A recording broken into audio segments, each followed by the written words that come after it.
Murder at Ocean View College, Chapter 20, Confrontation. What are you doing? Let me go. I'm going to report you. This is police brutality. Let go of me. Amber's voice was almost a squeak. There was nobody in the hall, but Jade decided it would be safer to conduct this investigation in the little space beside the soda machine. They would not be visible to people passing by. Jade looked down at the wrist she was holding and the snake that curled around the arm. She pushed Amber's body backward against the soda machine, and the machine clanged like a bell. Amber hit her head and yelped, "Ouch! Stop that! Let me go!" Jade looked directly into Amber's eyes, but did not let go of her wrist. She ignored the complaints. She was fired with anger and determination. She spoke calmly, but with steel in her voice. "I need some information, Amber, and you are the one who is going to give it to me." "What are you talking about? I don't know anything. Let me go." But her voice was even weaker now. Jade kept her voice low. "Oh, but I think you do know something, and you're going to tell me." Amber closed her lips tightly, like a child trying to keep a secret. She wouldn't look at Jade. She closed her eyes and put her fingernail in her mouth and started biting it. Jade jerked lightly on Amber's wrist as she spoke.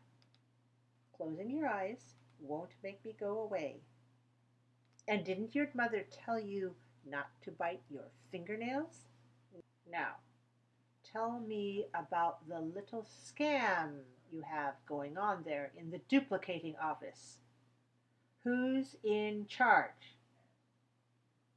How does it work? What is your part in it? Did Miss Quinn know about this?" She hit her with questions like she wanted to hit her with fists. Then she waited. Amber was silent for a long time. Jade waited. She knew the information was coming. Then Amber opened her eyes, and Jade could see tears forming in the corners. Amber was afraid of her. Jade didn't give in. She decided to ask one question and wait for the answer. Who's in charge? Now the tears were rolling down Amber's plump cheeks. Her makeup ran with the tears. She had blue and black stripes running from her eyes to her chin. She finally opened her mouth. "Tiffany." Jade was surprised, but didn't want to show it. Of course, that is why Tiffany always looked so well dressed. She had extra money coming in. Nice little business. Jade asked her next question. "How does it work?" Amber started slowly. "Well, the coach, he comes in here and talks with Tiffany. He tells her what he needs. As she talked, she warmed up a little and started talking faster with more enthusiasm. And then Tiffany says which tests she wants pulled out. The coach pays her." Jade interrupted her. "And what is your part in this business?" Amber hesitated. "Well, I'm new. I just make the copies. Whatever she tells me to make. Honest! She gives me a little green post-it note with initials and the number of copies I need to make." Jade tightened her grip on Amber's wrist. "You get paid too, don't you? That's why you're driving that new little car I saw you in the other night at the football game." She looked at Amber's face for a reaction. She didn't see one. Jade spoke again. "How much do they pay you for your part in this little deal?" Amber kept her mouth closed and her eyelids lowered. She didn't look like she was going to answer. Jade figured this wasn't the most important piece of information, so she didn't push. How often does the coach come in here with these orders? Amber answered right away. About 3, maybe 4 times a month. Jade had another question to ask her. Do the teachers know anything about this? No, no, Amber replied and shook her head a little too hard. Jade didn't believe her. Who knows about this, Amber? Jade's voice was tough as steel.